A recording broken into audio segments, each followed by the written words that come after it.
이 아침 참 잘 나오셨습니다. 우리 옆에 분 한번 인사하도록 하겠습니다. 잘 나오셨습니다. 좋습니다. 큰 은혜 받으십시오. 받으십시오. 우리 부활동산 벌초를 깨끗하게 했어요. 요즘은 좀 기술이 발달돼 가지고 항공사진 비슷한 이 드론을 띄워 가지고 얼마나 이렇게 벌초가 됐는지 이 사진을 찍어 왔더라고요.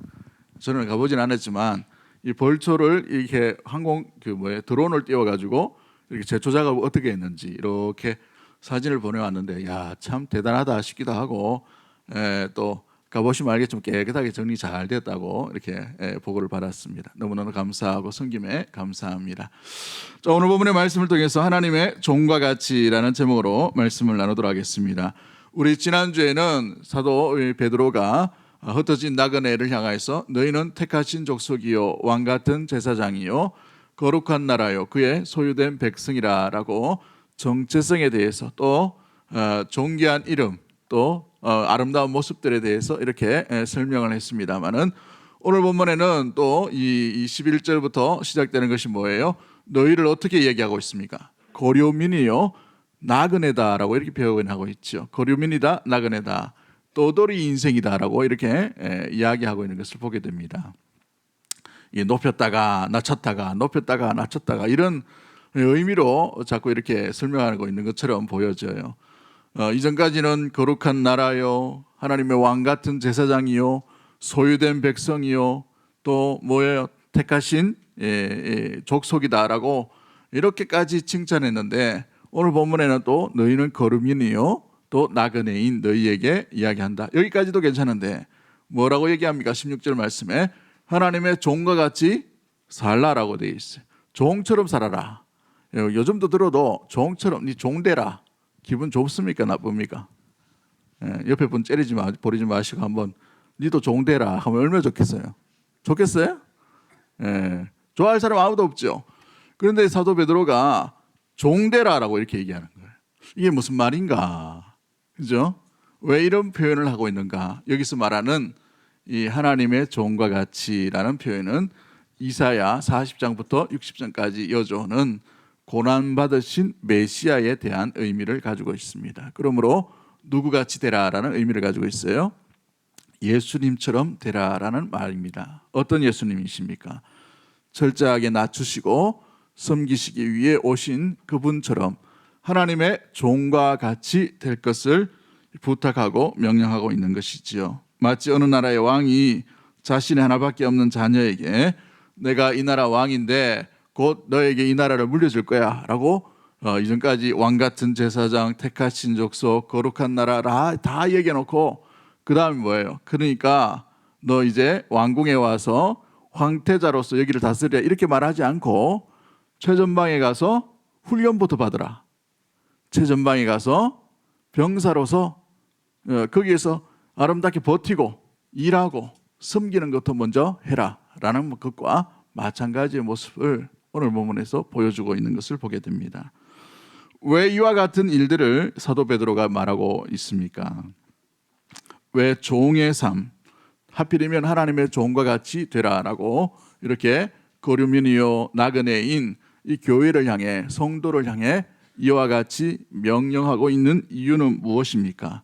예수님처럼 되어야만 왕 같은 제사장이요 택하신 족속이요 거룩한 나라요 그의 소유된 백성으로서 온전하고 확실하게 그 구원을 이루어 갈 수 있기 때문에 그런 것이지요. 우리 예수님께서 이 땅 가운데 오셔서 어떤 일을 하셨습니까? 예수님께서 오신 목적이 뭐예요? 마가복음 10장 45절 말씀에 뭐라고 말씀하십니까? 같이 한번 읽어봅니다. 시작. 인자가 온 것은 섬김을 받으려 함이 아니라 도리어 섬기려 하고 자기 목숨을 많은 사람의 대속물로 주려 함이니라. 아멘. 섬기려 하고 또 그 섬김이 어디까지입니까? 죽기까지 섬기기 위해 이 땅 가운데 오셨음을 말씀하고 있죠. 그러므로 하나님의 종과 같이 되라라는 말은 철저하게 섬김으로 나아가는 것, 죽기까지 그 일을 감당하는 것을 말씀하고 있습니다. 고려민이요 나그네가 어떤 삶을 살아가는가? 하나님의 종과 같이 되는 것이 뭔가? 섬김, 죽음 앞에서도 물러서지 않는 섬김이라는 말을 말씀하고 있는 것이죠. 또 우리 예수님께서 뭐라고 말씀하십니까? 누가복음 22장 16절 말씀에 누구든지 너희는 그렇지 않을지니 너희 중에 큰 자는 젊은 자와 같고 다스리는 자는 뭐와 같을지니라라고 말씀하고 있습니까? 섬기는 자와 같을지니라. 종과 같이 될 거라라고 말합니다. 다스리는 자는 섬기는 자와 될 것이다라고 이렇게 말씀하고 있는 것을 말해주고 있지요. 그렇습니다. 하나님의 종이 된다는 말은 섬김을 말하는 것이요, 그 섬김이란 말은 고난 속에서도 그 섬김의 자리를 놓치지 않는, 죽음까지도 물러서지 않는 그 섬김을 의미하고 있는 것입니다. 철저하게 주인이신 그분을 향해 고정되어 있고 또 주목되어 있고 머물러 있는 삶이 종의 삶이죠. 종은 자유가 없어요. 그런데 오늘 본문에 보시면 자유하나 그것으로 자유롭게 악으로 방종하거나 이런 일들 하지 말고 무엇보다도 덕을 세우며 선한 일에 앞장설 것을 말씀하고 있는 것을 보게 됩니다. 그렇습니다. 무엇을 말해주고 있습니까? 오늘 본문에서 말할 수 있는 이 종의 삶, 종으로서의 이 머물러 있는 삶은 어떤 삶일까요? 오늘 본문을 통해서 우리가 한번 살펴보기를 원합니다. 먼저 우리가 기억해야 될 것은 11절부터 12절까지 말씀이죠. 11절부터 12절까지 말씀에 우리가 알 수 있는 종의 삶은 가장 먼저 제어하는 삶입니다. 제어하다 말은 제갈 물리다라는 의미를 가지고 있어요. 11절 12절 말씀 우리 한번 같이 한번 읽어봅니다. 시작. 사랑하는 자들아, 거루민과 나그네 같은 너희를 권하노니 영혼을 거슬러 싸우는 육체의 정욕을 제어하라. 너희가 이방인 중에서 행실을 선하게 가져 너희를 악행한다고 비방하는 자들로 하여금 너희 선한 일을 보고 오시는 날에 하나님께 영광을 돌리게 하려 함이라. 아멘. 오늘 본문에 보시면 11절과 12절에 보면 육체의 정욕을 제어하라. 이것이 종의 첫 번째의 이 삶의 태도임을 우리가 알 수 있죠. 종은 제어를 잘 해야 합니다. 무엇을 제어해야 될까요? 주인의 명령과 주인의 말씀에 철저하게 복종하고 순종하게끔 육체의 정욕, 자기의 소욕, 자기의 생각을 제어하는 훈련을 먼저 해야 되는 것이죠. 여러분, 코끼리가 훈련된 코끼리를 키우기 위해서 제일 먼저 뭘 합니까? 어릴 때부터 발목에다가 쇠사슬, 끊을 수 없는, 어린 코끼리가 끊을 수 없는 그 쇠사슬을 묶어버립니다. 요즘은 동물 보호라 그래가지고 이게 조심해야 되지만 아무튼 이렇게 고정되어 있으면 이 코끼리가 그 줄 바깥으로 벗어나지 못해요. 큰 코끼리가 되었어도, 성장한 코끼리가 되었어도 어릴 때의 그 기억이 있기 때문에 그 이 바깥으로, 그 농원 바깥으로 나갈 수가 없도록 그렇게 만들어 놓은 것이죠. 이게 제어입니다. 제어라는 말은 제갈 물리다라는 거예요. 자기 멋대로 행동하고 자기 멋대로 나아갈 수 없도록 만드는 것이 제어하는 겁니다. 그런데 이걸 누가 해야 되느냐? 스스로 해야 되는 거예요. 스스로. 여러분, 하나님의 종이 된다는 말은 마찬가지입니다. 누가 그 사람을 훈련시킬 수가 없어요.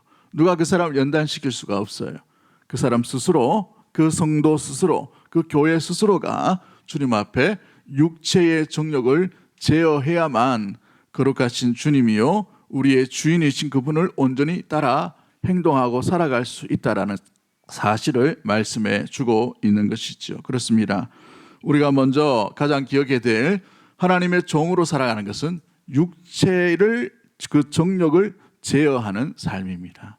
자유하나 그것으로 자유롭게 방종으로 나가는 것이 아니라 그 자유를 주인을 위해서 스스로 억압하는 것이 바로 이 제어함의 모습들인 것이죠. 말하고 싶은 것을 마음껏 말한다. 이것은 제어함이 아니에요. 내 하고 싶은 대로 다 해버린다. 이것은 제어함이 아니라는 것이죠. 그런 말미암아 그것을 철저하게 절제하고 제갈 물리듯이 끊어버리고 그것으로 인하여서 나의 방향이 아니라 주인이 원하는 방향으로 나아갈 수 있는 것이 바로 육체의 정욕을 제어하는 하나님의 종으로 살아가는 모습들이라는 사실인 것이지요. 여러분, 말세가 되면 경건한 자들이 점점 사라지게 되는 것을 보게 됩니다. 유다서에도 이와 같은 일들이 있죠. 유다서 1장 18절 말씀에 뭐라고 되어 있습니까? 같이 봅니다. 시작. 그들이 너희에게 말하기를 마지막 때에 자기의 경건하지 않은 정욕대로 행하며 조롱하는 자들이 있으리라 하였나니 라고 이렇게 말합니다. 그렇습니다. 마지막 때에 자기의 경건하지 않은 정욕대로 행한다라고 되어 있어요. 이게 상식처럼 되어버리는 시대가 온다는 것을 말씀해 주고 있지요. 그러나 믿음의 성도요, 택하신 족속이요, 하나님 나라의 거룩한 백성은 우리의 삶, 우리의 마음대로, 우리의 행동대로가 아니라 주님께서 주시는 그 주인의 뜻을 따라 온전히 살아가며 행동하며 생각하며 나아가는 것이 바로 하나님의 종이라는 사실을 기억할 수 있게 되기를 주의 이름으로 간절히 축복합니다. 그러기 위해서는 우리가 이 육체의 정욕을 제어하는 훈련을 스스로 계속해서 해야 되는 거예요. 내가 하고 싶은 마음, 여러분 이 마음이 얼마나 중요한지 모릅니다. 어떤 마음을 품는가, 마음도 여러분 제어하셔야 돼요. 컨트롤하셔야 됩니다. 생각도 컨트롤해야 되지만, 말도 훈련해야 되지만, 행동도 훈련해야 되지만, 마음이에요. 마음. 그렇죠? 마음이 얼마나 연약합니까? 요즘 제일 연약한 게 마음인 것 같아요. 하루에도 수십 번이 더 변화되는 이 마음, 여러분 이 마음이 종의 준비된 주의 말씀이라면 가장 먼저 일을 할 수 있게끔 그 준비된 마음으로 나아갈 수 있게 되기를 주의 이름으로 간절히 축복합니다. 제어하기 위해서 가장 먼저 해야 될 것은 버려야 되는 것들이 있죠. 2장 1절 초반절에 시작할 때 뭐라고 말합니까? 5가지를 버리라고 말합니다. 무엇을 버리라고 말합니까? 모든 악독과 기만과 외식과 시기와 모든 비방을 버려라 라고 이렇게 말하고 있죠. 그렇습니다. 이것은 이 종으로서 살아가기에 부적합하기 때문에 이것을 버려라 먼저라고 이렇게 설명하고 베드로 사도가 흩어진 나그네들에게 왕같은 제사장들에게 먼저 부탁하고 명령하고 있는 것을 보게 되지요. 이 소극적인 모습들 가운데에서 버려야 될 것을 버림으로 말미암아 육체를 제어하는 방법들이 있게 됩니다. 그런데 오늘은 더 적극적인 방법으로 이 12절 말씀에 사도 베드로가 무엇을 하라라고 얘기합니까? 2절 12절 말씀을 다시 한번 읽어볼까요? 시작. 너희가 이방인 중에서 행실을 선하게 가져 너희를 악행한다고 비방하는 자들로 하여금 너희 선한 일을 보고 오시는 날에 하나님께 영광을 돌리게 하려 함이라. 아멘. 이 적극적인 방법으로 무엇을 부탁하고 명령하고 있나요? 행실을 어떻게 가져라라고 되어 있어요. 선하게 가져라라고 되어 있습니다. 여러분 이 버리는 것은 사람이 쉽지 않아요. 잘 못 버립니다. 그런데 이것을 고치려면 어떻게 되냐면 더 좋은 일을 하면 되는 거예요. 더 좋은 일을, 더 선한 일을 하면 되는 겁니다. 더 선한 말을 하면 되고, 더 선한 마음을 품으면 되고, 더 선한 행동을 하면 되고, 더 선한 눈짓을 보내면 되고, 더 선한 표현들을 하면 되는 것이지요.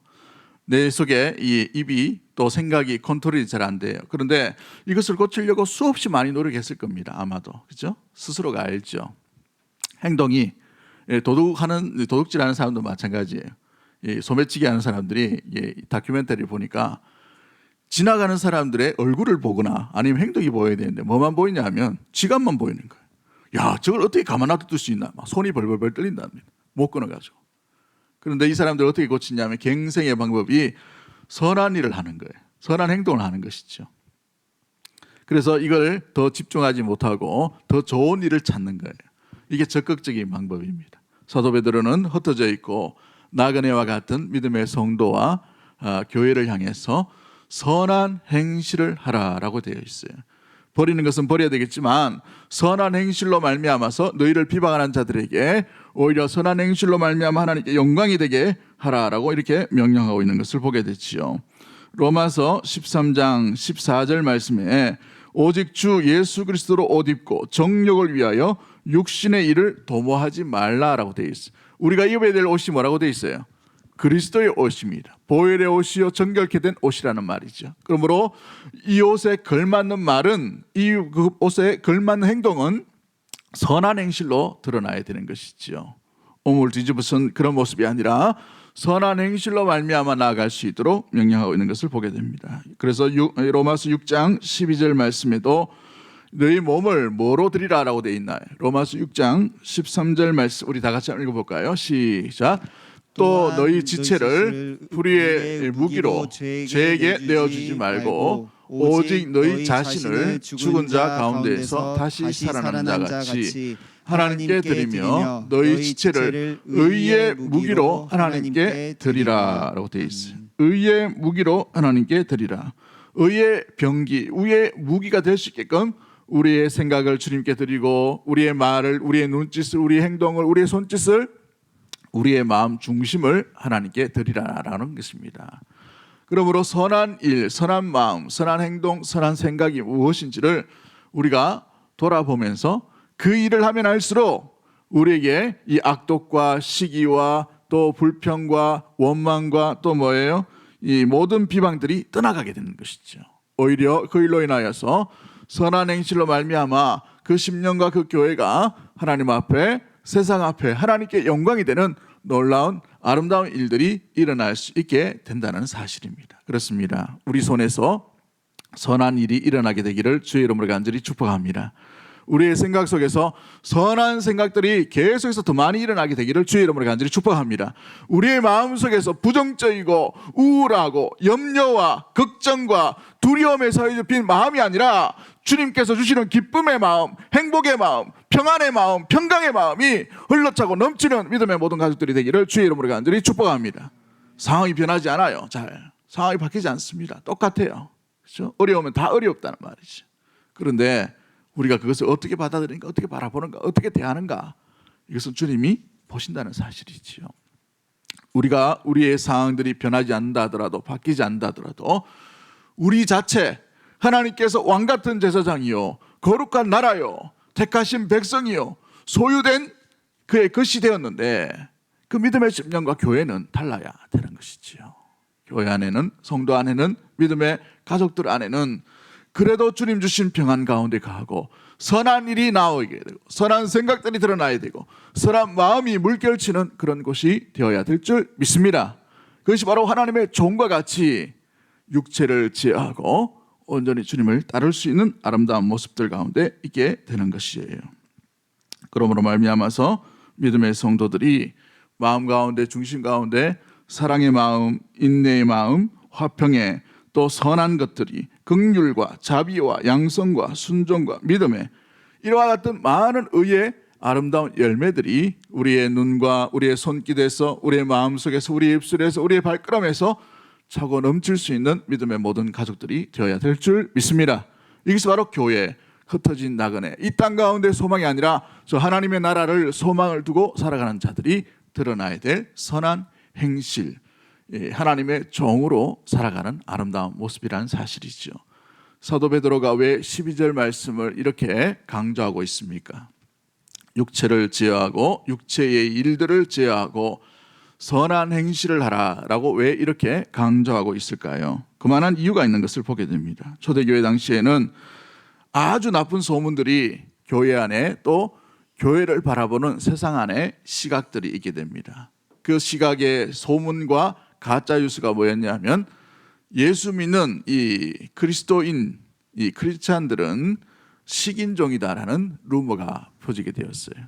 우리가 성만찬 때 뭘 마십니까? 우리는 포도즙을 마시지만 원래는 포도주예요. 그런데 이 포도주를 마시면서 우리 예수님께서 뭐라고 말씀하셔요? 받아 먹으라. 이것은 내가 너희를 위해 흘리는 바 곧 언약의 피다라고 얘기했어요. 그런데 이 성만찬의 예식을 지나가 구경하다가 듣다가 소문 듣다 보니까 뭐 피를 마셔? 이렇게 된 거예요. 그죠? 피를 마셔라는 소문이 점점 루머로 퍼지게 되었어요. 그로 인하여서 저 족속은 잔인한 족속인데 피를 마신대. 이렇게 된 것이죠. 이게 걷잡을 수 없는 소문으로 퍼지게 되었어요.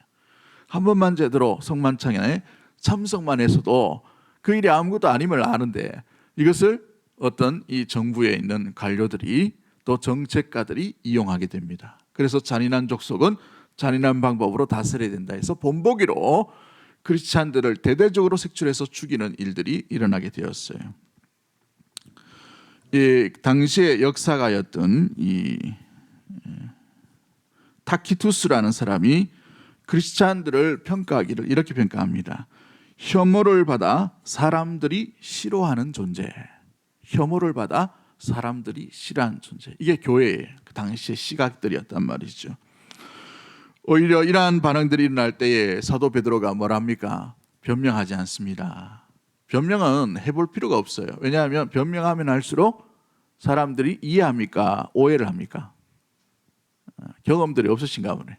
변명하면 할수록 사실을 말할수록 뭘 생각합니까? 사람들은 오해를 생각해요. 오해를. 저것들이 비밀 결사단체 뭐가 있을 거야. 사람들을 은밀하게 죽여가지고 피를 마시는 거 아직도 할 거야. 몸을 막 찢어가지고 그거를 식인 습성처럼 먹는 그런 일들을 할 거야.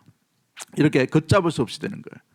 여러분 사도 바울 베드로는 그래서 변명에 이야기하는 것이 아니라 오히려 그런 억울한 일을 당하고 어려운 일을 당할수록 너희 선한 행실을 함으로 말미암아 하나님께 영광이 되게 하라. 그 어리석은 자들의 소문에 인하여서 흔들리지 말고 그들에게 선한 행실을 계속해서 보여주라라고 이렇게 설명하고 있는 것을 말해주고 있지요. 오늘날 우리 시대에도 이 코로나로 인하여서 한국교회가 얼마나 많은 욕을 얻어먹습니까? 많은 가짜 뉴스들이 일어나고지요. 여러분 물론 몇몇 교회가 큰 실수를 한 것은 맞습니다만은 대부분의 교회가 방역 수칙을 얼마나 잘 지킵니까? 우리 교회만 보더라도 얼마나 철저하게 잘 지켜요. 불편한 가운데서도 마스크를 다 쓰고 백신 다 맞았는데도 그죠? 백신 안 맞으신 분들 몇 분 계시긴 하지만 거의 다 맞으셨더라고 보니까 맞으신 분들이 이렇게 마스크를 쓰고 저는 오늘 이 양복을 바꿨더니만 너무 땀이 나가지고 지금 뭐 가을 옷을 입었더니만 아이고 막 식은땀은 아닌데 너무 더워요 지금 너무 더운데 뭐 에어컨 틀 필요는 없고 아무튼 그런데 이 상황 가운데 마스크까지 쓰고 있으니까 앉아 있으니까 막 땀이 벌벌 흘려요. 여기 막 고여가지고 주체할 수 없을 정도로. 그런데 이렇게 불편한 가운데도 우리가 방역을 수칙을 지키고 이렇게 했는데도 불구하고 세상 사람들은 뭐라고 말합니까? 교회에 대해서 안 좋은 이야기를 많이 하죠. 안 좋은 소문들을 퍼뜨립니다. 어찌 보면 누군가 이 상황들을 이용할 수도 있는 그런 추측도 되기도 합니다만은 여러분 그 일에 대해서 우리가 반응할 필요가 없어요. 사도 베드로가 뭐라고 말합니까? 너희 착한 행실을 보고 그 사람들이 깨닫도록 하라라고 이렇게 말하고 있습니다. 왜 그렇게 얘기할까요? 좀 전에 말씀했던 것처럼 교회가 담화문을 발표하고 교회가 국회 앞에서 데모를 하고 교회가 뭔가를 데모스트레이션을 한다 해서 세상 사람들이 알아줄까요? 세상 사람들은 보고 싶은 것, 듣고 싶은 것만 듣게 되어 있어요. 예나 지금이나 똑같습니다. 예나 지금이나 마찬가지예요. 변명은 또 다른 변명을 불러올 수밖에 없는 것을 보게 되죠. 변명이 아니라 사도 베드로가 주는 처방책이 무엇입니까? 하나님의 종처럼 뭘 하라는 말이에요? 선한 행실을 행하라라고 되어 있어요.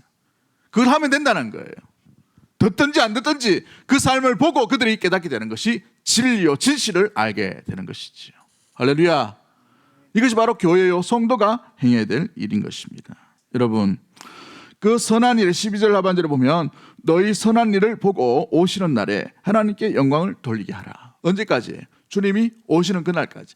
지금은 오해받고 지금은 사형장에 끌려가고 지금은 식인종으로 몰려가지고 뭐예요?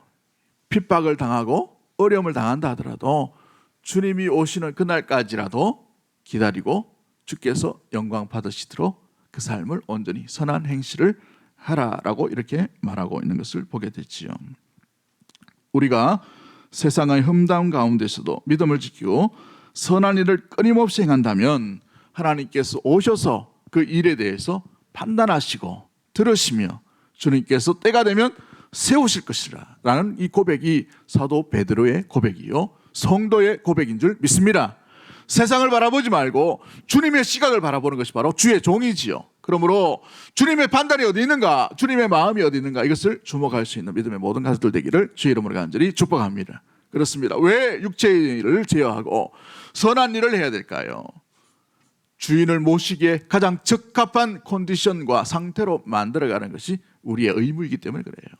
교회가 주님의 말씀을 듣기에 가장 잘 준비되어 있는 모습이 우리가 해야 될 모습들이에요. 우리 성도가 해야 될 모습이고 우리 개인적인 우리 심령과 우리의 마음과 말과 행동과 손짓이 준비되어야 될 모습들이 바로 그것이란 말이죠.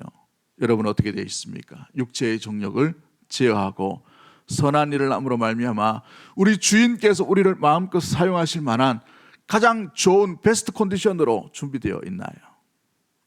아름답게 그 일들을 갖춰가고 있는지 우리 자신을 점검해보고 주님이 기대하시는 아름다운 일 가운데 마음껏 쓰임받는 믿음의 모든 하나님의 종이 되기를 주의 이름으로 간절히 축복합니다. 그렇습니다. 로마서 12장 7절 말씀에 아무에게도 악을 악으로 갚지 말고 모든 사람 앞에서 뭘 도모하라고 되어 있어요. 예, 본문을 잘못 드렸네요. 모든 사람 앞에서 선한 일을 도모하라라고 이렇게 말씀을 하고 있는 것을 보게 돼요. 선한 일을 도모하라. 악을 악으로 갚지 말라라고 되어 있죠. 여러분 복수를 불러오게 되어 있어요. 예, 17절 말씀입니다. 제가 잘못 드렸네요. 복수는 또 다른 복수를 불러오게 되어 있습니다. 악을 악으로 갚아버리면 어떻게 될까요? 더 큰 악이 그 심령과 그 사람들 사이에 그 모습들 가운데 불러오게 되어 있다는 말이죠. 예, 악한 데는 여러분 미련하는 믿음의 모든 가족들이 되기를 주의 이름으로 간절히 축복합니다. 그런데 선한 데는 어떻게 해야 될까요? 지혜로운 믿음의 성도와 교회가 되기를 주의 이름으로 간절히 축복합니다. 로마서 16장 19절 말씀에 너희의 순종함이 모든 사람에게 들리는지라. 그러므로 내가 너희로 말미암아 기뻐하노니 너희가 선한 데는 뭐하고?라고 되어 있어요. 지혜롭고 악한 데는 미련하라. 바뀌어지면 안 됩니다. 선한 데는 너무 미련해요. 근데 악한 데는 너무 지혜로워. 이게 되면 안 돼요. 우리 예수님께서 세상에 이 제자들을 보냈을 때 근심하시면서 걱정하시면서 뭐라고 보냅니까? 이리 가운데에 보내는 것 같다라고 이렇게 말씀하시면서 그러므로 예수님께서 뭐라고 명령하셔요? 너희는 뱀처럼 지혜롭고 비둘기처럼 순결하라고 되어 있어요. 그렇습니다. 죄에 대해서는 순결한 모습들로 우리가 늘 준비하고 연약하지만 그런 모습도 나가야 됩니다. 그런데 선한 일에 대해서는 우리가 어떻게 해야 선한 일을 아름답게 선한 행위를 할까라는 것에 대해서 지혜로운 모습들이 일어나는 것이 바로 성도와 교회가 생각하고 마음에 품고 나아가야 될 방향의 모습들인 것이지요. 선한 데는 지혜롭고 악한 데는 미련한 믿음의 모든 교회와 성도가 되기를 주의 이름으로 간절히 축복합니다. 하나님의 종이 되기를 주의 이름으로 간절히 축원합니다. 할렐루야. 두 번째 우리가 기억해야 될 하나님의 종으로서 우리의 삶이 어떤 모습일까요? 두 번째 우리가 기억해야 될 하나님의 종으로서의 삶은 거름이요 나그네요. 세상 가운데 하나님의 종으로 살아가는 것은 바로 순복하는 삶입니다. 어떤 순복함입니까? 주를 위하여 모든 제도에 순복하는 삶이지요. 여러분, 순복한다는 말은 복종하는 삶을 얘기합니다. 13절부터 15절 이하에 나오는 말씀 가운데에 중요한 문제를 우리가 염두에 두는 것을 보게 됩니다. 정치 제도와 특별히 국가에 대한 모습들이 있죠. 우리가 성도로서 교회로서 국가를 어떻게 대해야 될까? 국가와 교회와의 관계가 무엇일까? 우리는 유럽 교회가 아니에요. 유럽 나라가 아닙니다. 유럽 나라는 기독교 국가로 시작되었어요. 그렇기 때문에 통치 방법이 대부분이 기독교 국가의 통치 방법들로 되어 있습니다. 예전에는 중세시대 때는 이 교회와 국가가 같았어요. 그래서 지금도 이 독일 같은 경우에는 국가에서 이 교회에다가 그 세금 혜택이나 이런 걸 주고 교회의 목회자들을 국가에서 월급을 줍니다. 사례를 줘요. 국가 교회이기 때문에 그래요. 영국도 마찬가지죠. 성공회도 마찬가지입니다. 그런데 우리는 어땠습니까? 선교지로 인하여서 우리는 민초로부터 또 연약한 자들이 예수 그리스도를 믿고 믿음으로 말미암아 지금 1000만 정도 되어버린 이런 놀라운 이 기독교 역사에서 있을 수 없는 그런 일들이 한국 교회 가운데 일어나게 되었어요. 그런데 정부는 어때요? 기독교 정부가 아니에요. 그런데 기독교 정부와 되기 위해서 우리가 어찌 보면 유럽 교회를 따라간다. 이것은 어찌 보면 맞지 않는 모습들 가운데 있을 수도 있죠. 그러나 아무튼 우리가 계획이 될 것은 이 정부에 대해서 국가 권력에 대해서 때로는 우리 통치 권력에 대해서 우리가 어떻게 될까? 사도 베드로가 뭐라고 말합니까?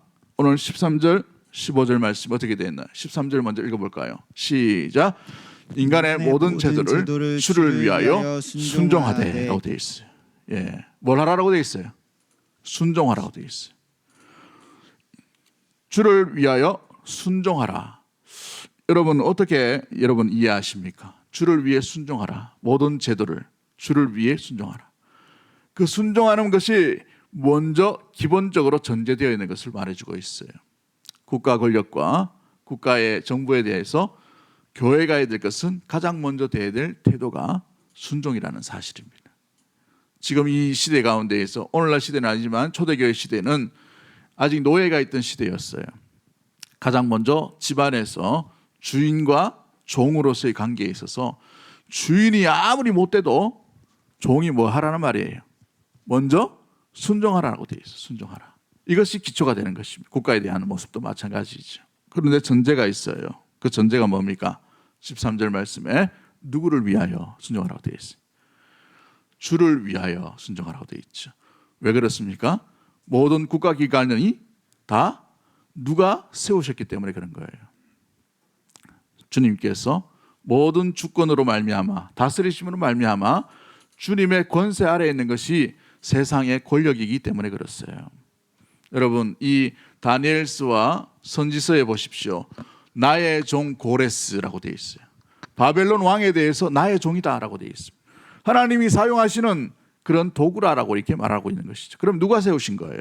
하나님이 세우시는데 하나님께서 보고 계시는 것을 말씀해 주고 있는 것입니다. 그렇습니다. 국가는 어찌 보면 사회의 가장 기초적인 그런 부분에서 많은 사람들이 이 선한 일 가운데 지켜주고 악한 일에 대해서 국가 정부와 국가 권력이 이것을 다스리고 벌을 주기 위한 최소 기구임을 말해주고 있는 것을 보게 되지요. 로마서 13장 1절부터 14절에는 국가에 대해서 하나님의 사자, 하나님의 사역자라고 이렇게 표현하고 있습니다. 옛날 번역에는 하나님의 사자라고 번역했는데 이게 어감이 너무 강하다 보니까 개정에는 하나님의 사역자라고 이렇게 로마서 13장 4절 말씀에는 이렇게 표현하고 있어요. 그런데 이 사자, 하나님의 사역자라는 말은 디아코노스라는 단어를 씁니다. 디아코노스라는 단어를 쓰는데 사자라는 말을 쓰면 우리는 이 유교적인 개념으로 사자 그러면 어떤 말을 듭니까? 굉장히 많은 권한을 가지고 굉장히 많은 역할을 하는 왕을 대신하는 사람으로 여길 수 있겠지만 디아코노스라는 단어를 쓰는 것은 시중드는 자예요. 시중드는 자. 오늘날 말하면 집사를 말합니다. 집에서 가정의 전체를 돌보고 있는 집사를 의미할 때 디아코노스라는 단어를 씁니다. 그러므로 이 국가는 하나님의 최소한의 이 자연의 원리들을 아름답게 다스릴 수 있는 최소한의 서비스 기구라는 것을 말해주고 있는 것을 여기에 두고 있지요. 하나님 아래에 있는 종으로서 다스리고 섬겨야 됨을 국가 권력에 대해서 우리가 바라보는 시각이 있게 되는 것을 보게 됩니다. 그러므로 국가의 존재의 목적은 무질서한 세상, 이 무질서한 세상을 질서 있게 만드는 것이요, 국가는 정의를 실현하는 대표하는 자로서 그렇게 행하는 자에게는 징벌함으로써 악을 견제하고 사회 안에서 선을 보호하는 기능을 가진 존재가 국가라는 사실입니다. 좀 어려워서 저도 그대로 읽었습니다만은 여러분, 국가를 대할 때 그런 모습으로 대해야 되는 것입니다. 국가는 국민을 위해 서비스하는 것인데 가장 먼저는 하나님의 법을 온전히 수행하는 도구다라고 생각하셔야 돼요. 그런데 정부가 어떻게 됩니까? 시대에 따라 달라지죠. 시대에 따라 예수 믿는 사람을 박해하는 사람들 있었어요. 예수 믿는 사람의 재산을 몰수하는 사람들이 정부도 있었다는 말이죠. 이 초대교회 1세기에 어떤 일이 일어납니까? 어찌 보면 베드로가 믿음에 흩어진 나그네와 하나님의 종으로서 육체를 제하는 것까지는 괜찮았는데 지금 뿔뿔이 흩어져 있고 지금 이 도시의 외곽에 이제 숨어 지내며 재산이 몰수당하고 박해당하고 죽을 수 있는 그런 상황 가운데 있는 성도들을 향해서 왕에게 순종하라라고 이렇게 말하는 것이 여러분 어떤가요? 그때 당시에 그 이야기를 들었다면 베드로 사도가 나이가 드시더니만 현실 판단을 못 하시네 이렇게 생각하실 수도 않겠습니까? 그죠? 뭔 말을 하려고 자꾸 이렇게 얘기하는가? 지금 우리가 핍박당하고 고통당하는데 이 정부를, 이 국가 권력에 대해서 우리가 모여가지고 무장을 해가지고 막 해야 되지 않는가? 이런 말을 해야 어찌 보면은 사도 베드로서의 권위가 안 살겠어요. 그런데 사도 베드로가 뭐라고 말합니까? 모든 제도를 주를 위하여 순종하되, 옛 번역으로는 순복하되라고 이렇게 말하고 있어요. 왜 자꾸 이런 표현을 하고 있을까요? 사랑하는 성도 여러분, 무엇보다도 성도는 국가 권력에 대해서 가장 먼저 기초적인 태도는 순종입니다. 그러나 주 안에서의 순종이에요. 주 안에서 순종이라서 국가 권력이 때로는 주님 안에서의 다른 법, 주님의 법과는 대치되는 법을 할 때 우리는 어떻게 해야 될까? 그냥 데모만 할까? 아니면 거부할까? 어떻게 해야 될까? 사도 베드로가 주는 교훈이 뭐예요? 가장 먼저는 순종과 순복으로 따르되 뭘 얘기합니까? 주의 법을 우선순위로 여기며 따를 것을 명령하고 있어요. 어떤 모습으로요? 선한 행실로. 무엇을 말해주고 있어요? 초대교회 성도들이 했던 모습과 태도를 통해서 우리는 알 수가 있습니다. 여러분, 초대교회 성도들이 로마를 대상으로 지금 네로이 박해뿐만 아니라 10대 박해라 그래서 수십만 명, 수백만 명이 죽어가는 그런 상황입니다. 출발이 바로 지금 이 편지를 전해 듣고 있는 상황이었다는 말이죠. 그 상황 가운데 초대교회들이 어떤 태도를 보여주고 있었나요? 박해가 심할 때 저항하지 않았습니다. 더 겸손히 더 낮아짐의 자세로 마치 그리스도께서 십자가로 끌려가시는 것처럼 초대교회가 선택한 방법이었어요. 노예로 팔려갑니다. 노예의 자리에서 그들은 선한 행실을 놓치지 아니하고 오히려 주인을 감동시켜 버리죠. 무덤 속으로 들어갑니다. 피난민으로 쫓겨나는 신세를 지게 되었어요. 그러나 아무도 살지 않는 그 외곽지대에 이 성도들이 모여서 그 피난처, 외곽지역, 나그네, 거류민으로 살아가지만 도시가 되어버린 놀라운 일들이 일어나게 됩니다. 보호함을 받는 그런 곳이 되어버려요. 평안과 평강이 넘치는 곳으로 변화시켜가는 것들을 보게 됐지요. 노예로 팔려간 사람들이 귀족의 집에 가정교사로 들어갑니다. 당시에 이 가정교사라는 말은 이 노예로서 똑똑한 사람들이 들어가서 가정교사로 합니다. 아무튼 가정교사로 들어가서 그 아이를 변화시켜 버려요. 그 안주인을 변화시킵니다. 결국은 그 바깥 주인까지도 변화시켜서 그 가정을 예수 믿는 하나님의 나라에 온전히 지배함을 받는 가정으로 변화시켜가는 것이지요. 군대로 징집당하여서 노예병사가 됩니다.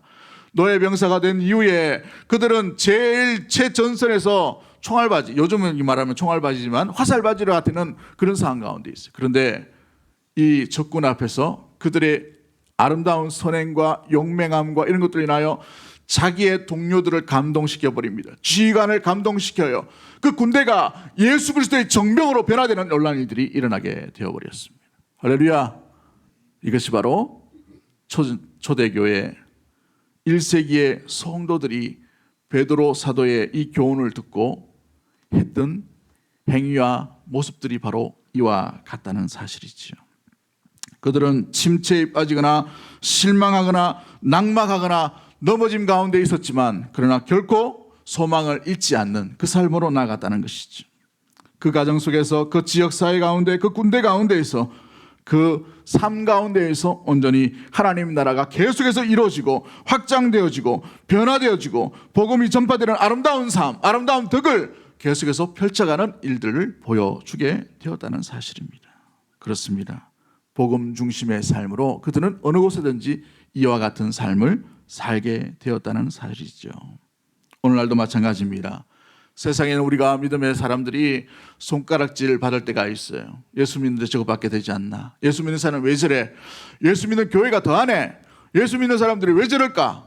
여러 가지 세상의 풍토와 세상의 헛소문과 세상의 여러 가지 난리의 소문 가운데 우리가 정점 가운데 있다 하더라도 사랑하는 성도들 여러분, 우리가 그 세상 앞에 악을 악으로 갚는 것이 아니라 선한 행실로 말미암아 그들의 말이 부끄러울 정도로 우리의 삶을 오히려 더 주님께서 주시는 하나님의 종답게 예수 그리스도께서 걸어가신 그 길답게 좁은 문 좁은 길로 들어가 그 삶으로 아름답게 그들을 변화시킬 수 있는 하나님의 나라의 모습들을 보여줄 수 있는 믿음의 모든 가족들이 되기를 주의 이름으로 간절히 축복합니다. 이것이 이 시대가 어찌 보면 우리에게 기대하는 것일 수도 있어요. 때로는 손가락질하지만 그러나 기대하는 것이 뭡니까? 예전에 고향 친구가 술만 먹으면 저한테 전화 와요. 물론 태워달라는 그 대리 그걸 아끼려고 아마 그랬는 것 같은데 아무튼 그래도 술만 먹으면 전화 와요. 그런데 술 먹고 제가 이제 태워주려고 가면은 꼭 새벽기도 가기 전에 그 뭐 전화 오기도 하고 뭐 희한합니다. 하여튼 옆집에서까지 살아가지고 12시 뭐 한 11시 이렇게 불러가지고 그래도 몇 번 갔어요. 가가지고 뭐 이렇게 태워주기도 하고 이렇게 이런저런 이야기도 하는데 술을 먹으면 그 아이의 이 정점에서 이야기하는 게 뭐냐면 그래도 예수 믿잖아 니는. 그래도 예수 믿는데 좀 달라야지. 기대하는 게 있더라고요. 기대하는 게. 그것들은 얼마나 많은 욕을 하고 손가락질을 했겠어요. 세상 사람. 똑같은 거예요. 그러나 그 내면 가운데 채울 수 없는 그것들로 인하여서 성도에게 기대하는 바가 있더라는 말이죠. 사랑하는 성도 여러분, 우리는 하나님의 종으로 부르심을 받은 존재인 줄 믿습니다. 종은 누구만 신경 쓰면 되는 거예요? 주인만 신경 쓰면 되는 겁니다. 주인이 이 종을 어떻게 사용하실까? 어떻게 데리고 갈까? 이게 궁금한 거지. 종으로서 세상 어떻게 돌아가고 환경이 어떻게 돌아가고 세상에 어떤 난리가 있고 이것은 종의 관심사가 되지 못합니다. 우리는 주인만 붙들면 되기 때문에 그래요. 할렐루야. 주인이신 주님만 붙들고 나가는 하나님의 종으로서 온전히 세상 가운데에 때로는 비틀거리는 삶이 있다 하더라도 길을 잃지 아니하고 주의 길을 걸어갈 수 있는 믿음의 모든 가족들이 되기를, 선한 행실로 말미암아 나아가는 믿음의 모든 가족들 되기를 주의 이름으로 간절히 축복합니다. 우리 찬양하도록 합니다. 우리가 걷는 이 길은 보기에 좁고 험하며 찾는 이 매우 적어서 외롭지만 이 길 끝에는 주님이 계셔 우리를 그 품에 안아주시리. 우리 믿음으로 한번 고백합니다. 우리 박수하며 찬양합니다. 우리가 걷는 이 길을 보기에 좁고 험하며 찾는 이 매우 적어서 외롭지만 이 길 끝에는 우리 주님이 계셔 우리를 그 품에 안아주시니 세상 사람들 우리를 보며 어리석다고 조롱하지만 이 길을 가는 자마다 영원히 주와 살리라. 우리는 이 길을 함께 이 길을 선택한 형제자매요 영원한 주의 나라에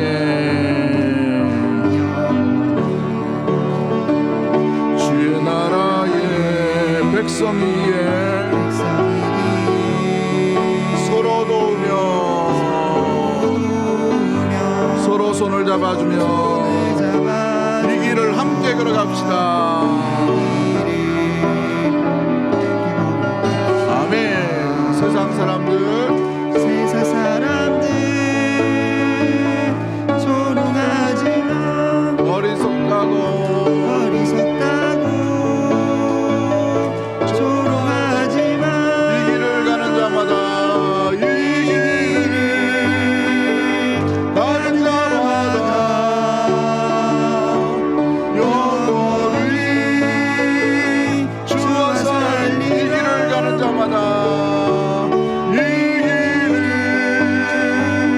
가는 자마다 영원히 주와 살리라. 우리 짧게 한번 이 시간에 합심해서 한번 기도하기를 원합니다. 하나님의 종으로 살아가기 위해서는 우리가 버려야 될 것을 버려야 됩니다. 그러나 더 중요한 것은 우리가 간직하고 살아야 될 아름다운 긍정적인 방향들이 있다는 것이죠. 선한 행실을 놓치지 아니하고 우리의 삶 가운데 선한 생각들, 선한 마음들, 선한 행동들, 선한 섬김들, 선한 사랑들이 일어날 수 있도록 주님 인도하여 주시고, 세상의 권력과 세상 앞에 우리가 순종함으로 나갈 때마다 그들에게 저항하는 것보다 오히려 우리 주님께서 걸어가신 그 길 가운데에서 온전히 섬김과 사랑, 순종과 무엇보다도 하나님께서 걸어가신 우리에게 보여주신 그 길로 인하여서 세상을 변화시키며 감동시킬 수 있는 그런 아름다운 복음의 삶 살아갈 수 있는 우리 교회와 성도와 가정이 될 수 있도록 주님 인도해 달라고, 세상의 빛으로서 온전히 사명을 감당할 수 있는 우리 귀한 믿음의 모든 것들 될 수 있도록 도와달라고, 우리 그러한 모습들 가운데 주님께서 능력 주시고 힘 주시고 은혜 베풀어 주실 줄 믿고 우리 주의 한번 외치고 동성을 합심해서 한번 기도하도록 하겠습니다. 주여